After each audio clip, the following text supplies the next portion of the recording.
At 1 a.m. Saturday morning, the U.S. military launched major combat operations against Iran.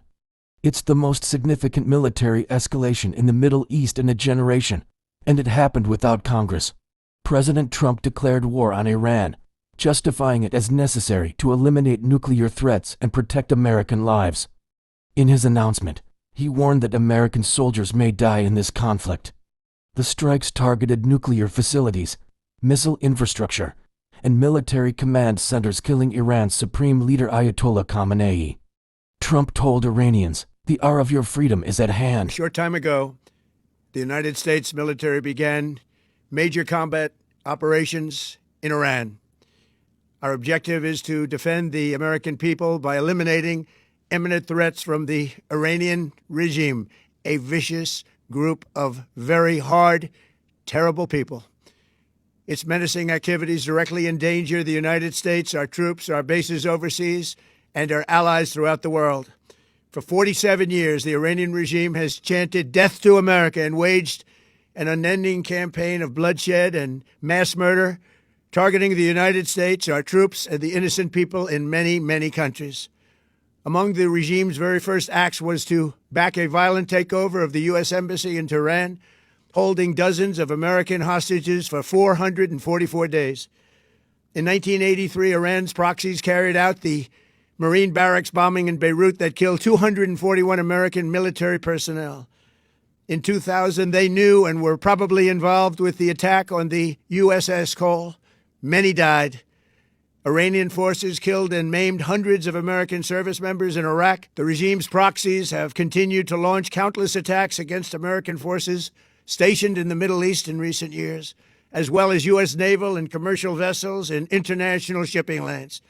It's been mass terror, and we're not going to put up with it any longer.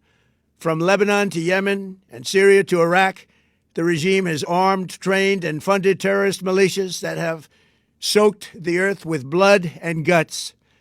And it was Iran's proxy, Hamas, that launched the monstrous October 7th attacks on Israel, slaughtering more than 1,000 innocent people, including 46 Americans, while taking 12 of our citizens hostage. It was brutal, something like the world has never seen before. Iran is the world's #1 state sponsor of terror and just recently killed tens of thousands of its own citizens on the street as they protested. It has always been the policy of the United States, in particular my administration, that this terrorist regime can never have a nuclear weapon. I'll say it again, they can never have a nuclear weapon. That is why in Operation Midnight Hammer last June, we obliterated the regime's nuclear program at Fordow, Natanz, and Isfahan.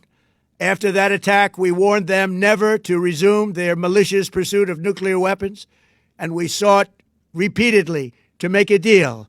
We tried. They wanted to do it. They didn't want to do it. Again, they wanted to do it. They didn't want to do it. They didn't know what was happening. They just wanted to practice evil. But Iran refused, just as it has for decades and decades. They rejected every opportunity to renounce their nuclear ambitions, and we can't take it anymore.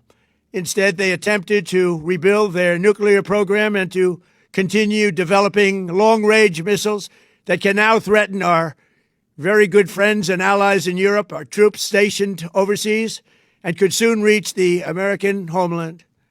Just imagine how emboldened this regime would be if they ever had and actually were armed with nuclear weapons as a means to deliver their message.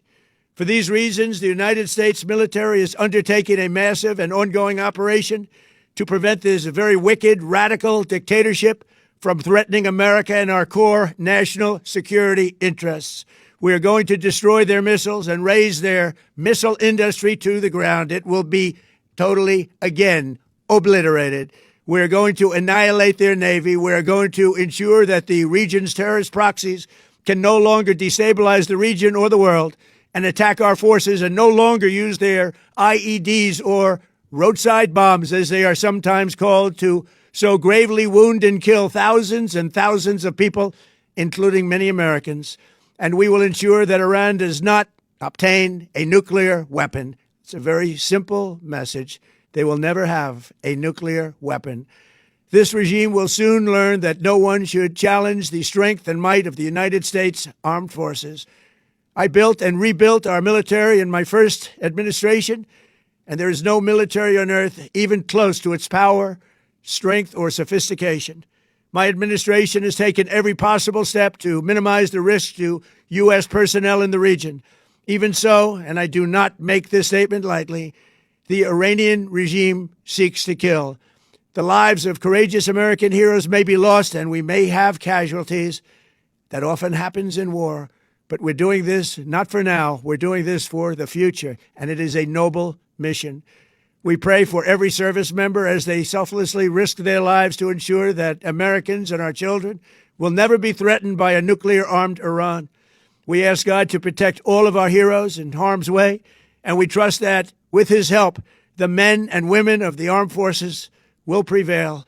We have the greatest in the world, and they will prevail. To the members of the Islamic Revolutionary Guard, the armed forces, and all of the police, I say tonight that you must lay down your weapons and have complete immunity, or, in the alternative, face certain death. So, lay down your arms. You will be treated fairly with total immunity, or you will face certain death. Finally, to the great proud people of Iran, I say tonight that the hour of your freedom is at hand. Stay sheltered. Don't leave your home. It's very dangerous outside. Bombs will be dropping everywhere. When we are finished, take over your government. It will be yours to take. This will be probably your only chance for generations. For many years, you have asked for America's help, but you never got it. No president was willing to do what I am willing to do tonight. Now you have a president who is giving you what you want. So let's see how you respond. America is backing you with overwhelming strength and devastating force. Now is the time to seize control of your destiny and to unleash the prosperous and glorious future that is close within your reach. This is the moment for action. Do not let it pass. May God bless the brave men and women of America's armed forces. May God bless the United States of America. May God bless you all. Thank you.